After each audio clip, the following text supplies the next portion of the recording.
Assalamualaikum warahmatullahi ta'ala wabarakatuh. Alhamdulillahi rabbil alamin. Nahmaduhu wa nasta'inuhu wa nastaghfiruh. Wa na'udzu billahi min syururi anfusina wa min sayyiati a'malina. May yahdihillahu fala mudilla lahu wa may yudlil fala hadiyalah. Asyhadu an la ilaha illallah wa asyhadu anna Muhammadan abduhu wa rasuluh. Allahumma sholli ala sayyidina Muhammad wa ala alihi wa sahbihi ajma'in, amma ba'd. Qala Allah ta'ala fi kitabil karim, a'udzu billahi samii'il 'alim minasy syaithanir rajim. Innallaha yuhibbut tawwabina wa yuhibbul mutatahhirin. Al-ayah. Ikhwan wal akhwat yang dimuliakan oleh Allah Subhanahu wa taala. Alhamdulillah, segala puja-puji hanya milik Allah.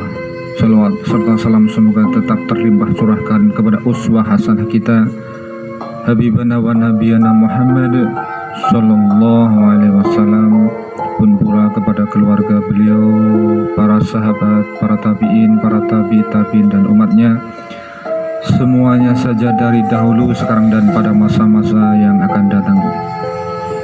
Ikhwan wal akhwat yang dimuliakan oleh Allah Subhanahu wa taala, bedah buku pada kesempatan yang berbahagia ini kita akan mulai dari Muqaddimah, sebuah titik menuju dunia Tarekat Sufi, halaman 23, yang buku cetakan ketiga halaman 23. Ikhwan wal akhwat yang dimuliakan oleh Allah Subhanahu wa taala, di dalam buku Zikir Cahaya di Atas Cahaya ini, di bab Muqaddimah, penulis memuat sebuah kisah. Kisah ini dari Bani Israel. Suatu saat Nabi Musa alaihissalam mempunyai permohonan kepada Allah Subhanahu wa taala. Ada dua permohonan Nabi Musa alaihissalam. Pertama, keinginan Nabi Musa adalah melihat manusia yang paling banyak dosanya di muka bumi ini. Yang kedua adalah Nabi Musa juga ingin melihat manusia yang tidak punya dosa sama sekali. Singkat cerita, Allah Subhanahu wa taala mengutus malaikat Jibril untuk menunjukkan wajah karakter manusia yang ingin dilihat oleh Nabi Musa alaihissalam.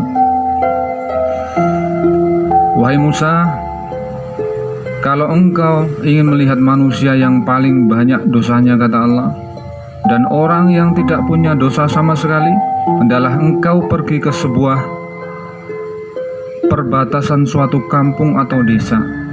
Jika engkau melihat orang yang paling akhir masuk kampung itu, itulah orang yang paling banyak dosanya.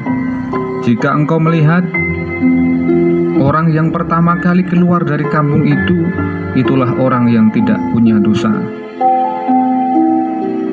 Maka kemudian pergilah Nabi Musa alaihissalam yang didampingi oleh malaikat Jibril alaihissalam ke suatu tempat atau suatu sebuah kampung yang ditunjukkan oleh Allah Subhanahu wa taala. Ketika menjelang senja, sampailah Nabi Musa alaihissalam dan malaikat Jibril ke tempat tersebut, dan duduklah mereka menunggu orang yang paling akhir masuk kampung tersebut. Setelah sang surya mulai tersembunyi di peraduannya, nampak dari kejauhan sesosok tubuh yang berjalan lunglai dengan wajah suram. Langkah-langkahnya begitu berat, seakan-akan penuh dosa dan juga penuh dengan beban hidup yang ditanggungnya. Setapak demi setapak memasuki kampung tersebut.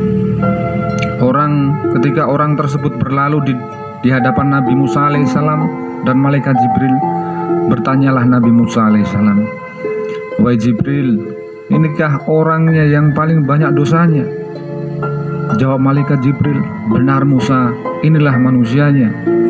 Sang Nabi alaihissalam memperhatikan begitu seksama dari ujung rambut hingga ujung kaki karakter pendosa tersebut. Senja berlalu, datanglah malam. Malam menghilang, datanglah siang. Dan terbitlah fajar. Nabi Musa dan malaikat Jibril tetap setia menunggu siapa gerangan orang yang paling awal keluar dari kampung tersebut. Tatkala temaram sinar sang surya mulai muncul dari peraduannya, nampak terlihat orang dengan wajah penuh dengan senyuman. Langkah-langkahnya begitu tegap dan penuh dengan optimisme berlalu di hadapan Nabi Musa dan malaikat Jibril. Sang Nabi kaget bukan alang kepala. "Apa yang terjadi wahai Musa? Kenapa engkau kaget?" tanya malaikat Jibril alaihissalam, yang melihat Nabi Musa alaihissalam terheran-heran melihat orang yang paling awal keluar kampung tersebut. "Benar ini orangnya Jibril?" "Kok orang yang sama?" sahut Nabi Musa alaihissalam.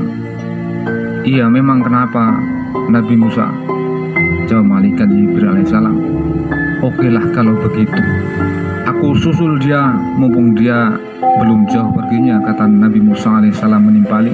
Kemudian sang Nabi alaihissalam pun menyusul orang tersebut, yang akhirnya Nabi Musa alaihissalam pun berhasil menyusulnya. Berkatalah sang Nabi Musa alaihissalam, "Wahai fulan, aku adalah Nabi Musa. Aku berhajat kepada Allah Subhanahu wa Ta'ala untuk menunjukkan manusia yang paling banyak dosanya dan manusia yang tidak punya dosa sama sekali. Dan ketahuilah, engkaulah yang dimaksud Allah Subhanahu wa Ta'ala itu." Sang Nabi pun menjelaskan maksud tujuannya. Si fulan terdiam. Ia bingung terhadap pertanyaan Nabi Musa alaihissalam tentang dirinya. Di tengah kebingungannya, Nabi Musa alaihissalam kembali bertanya kepadanya, "Wahai fulan, amal apakah yang engkau lakukan sehingga yang tadinya engkau adalah orang yang paling banyak dosanya menjadi orang yang tidak punya dosa sama sekali?" Kata si fulan, "Okelah kalau begitu, wahai Nabiullah Nabi Musa. Setelah aku coba mengingat-ingat, mungkinkah amal ini yang menjadikan Allah mengampuni semua dosa-dosa yang pernah aku lakukan?" Maka si fulan pun mulai bercerita kepada Nabi Musa tentang suatu amalan yang sangat luar biasa itu.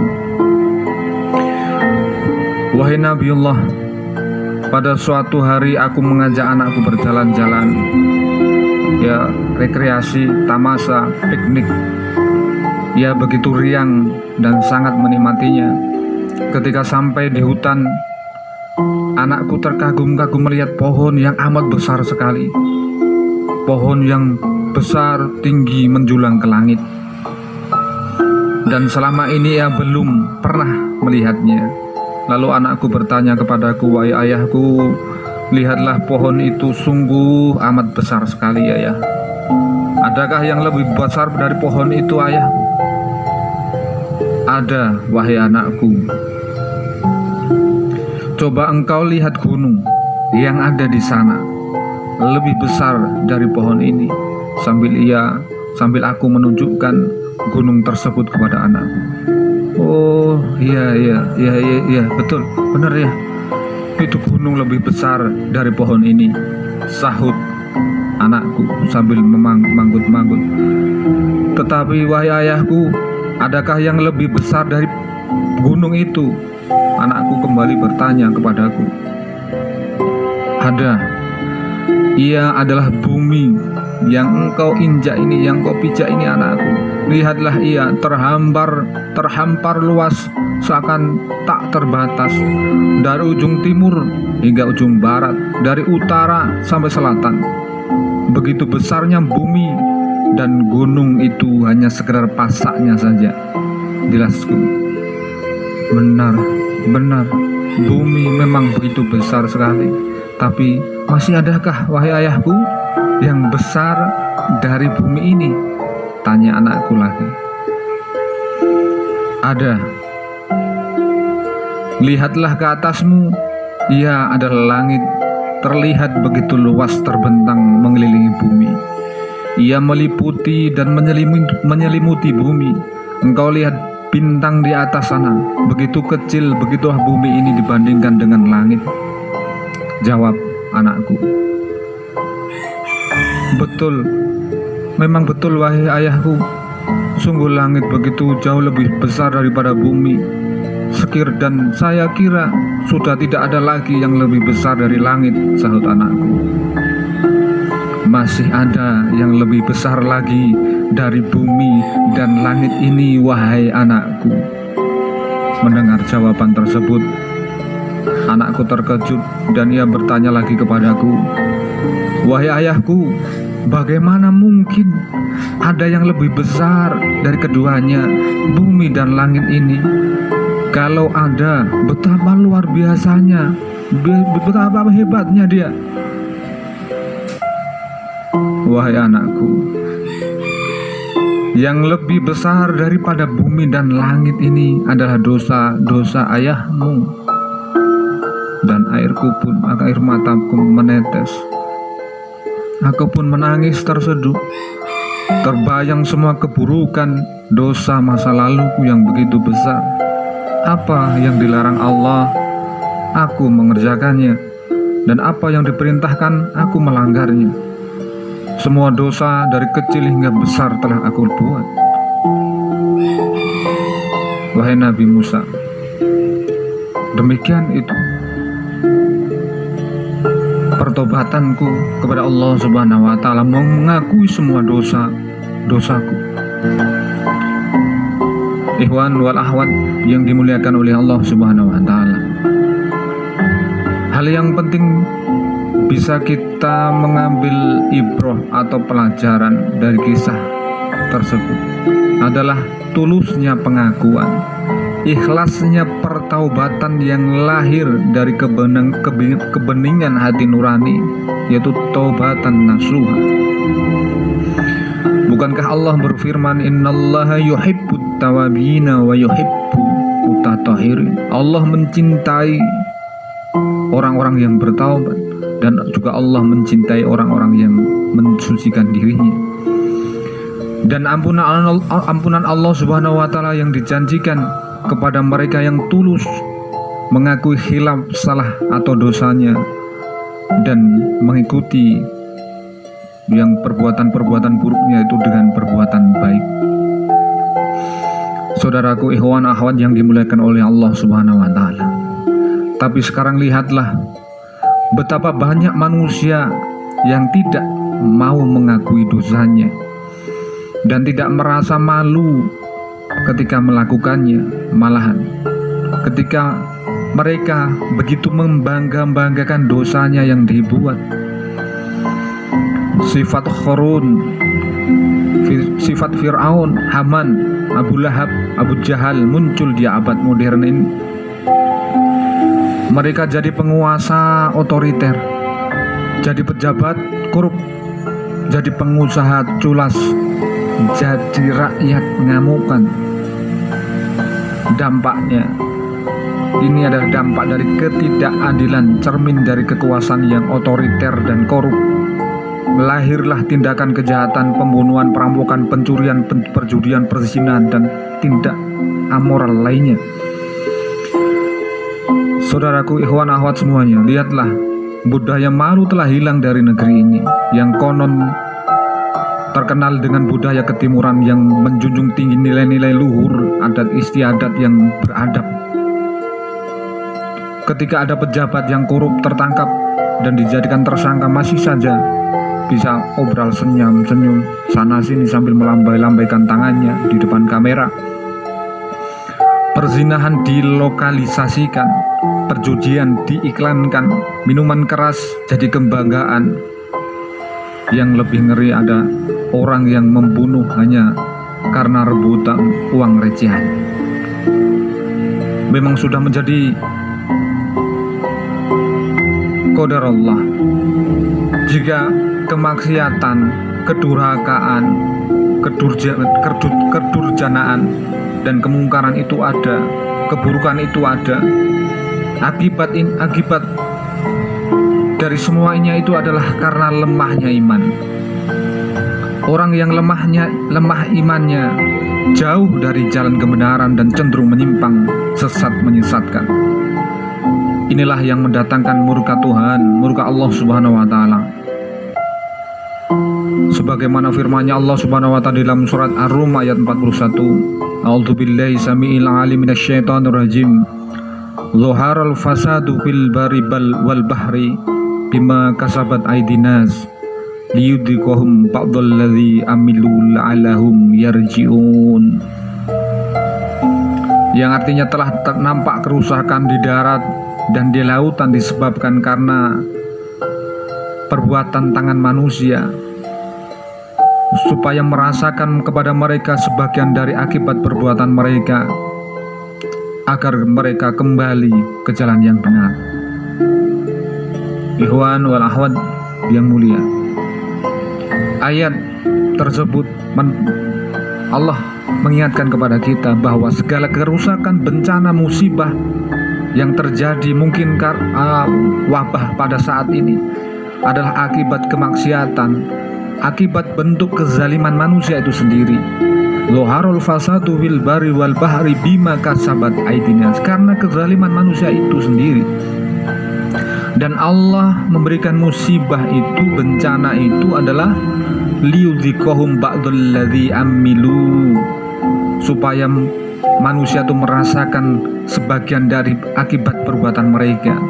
Tapi yang perlu kita perhatikan adalah ayat yang terakhir, la'allahum yarji'un, supaya mereka kembali, yang tadinya maksiat, yang tadinya berbuat salah, yang tadinya berbuat dosa, yarji'un, kembali kepada jalan yang benar, dari yang buruk menjadi yang baik, dari yang salah menjadi yang benar, dari yang zalim menjadi adil, dan lain sebagainya.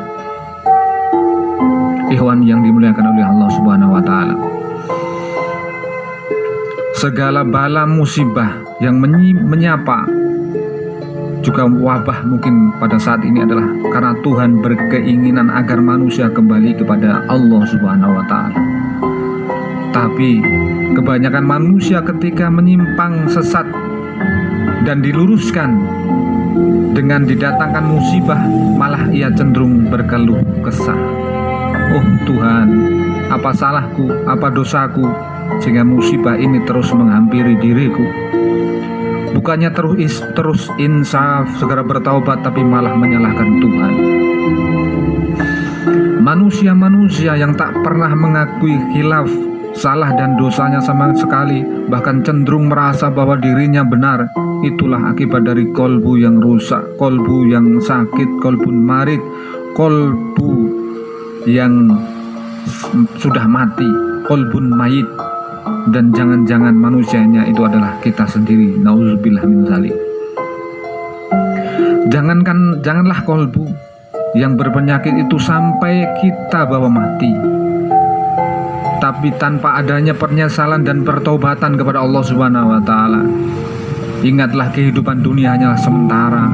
Kita semuanya akan kembali kepadanya, kepada Allah Subhanahu wa taala. Di dalam Al-Qur'an surat Asy-Syu'ara ayat 88-89 Allah terangkan, Allah jelaskan, A'udzubillahi samil alim minasyaitonir rajim. Yauma la yanfa'u malun wala banun illa man atallaha biqalbin salim. Ikhwan wal akhwat yang dimuliakan oleh Allah Subhanahu wa taala, demikian apa yang bisa saya sampaikan. Insyaallah kita akan sambung, kita jelaskan ayat Asy-Syu'ara ayat yang 88-89 pada pertemuan yang selanjutnya. Demikian, kurang lebihnya minta maaf. Akhirul kalam, wassalamualaikum warahmatullahi taala wabarakatuh.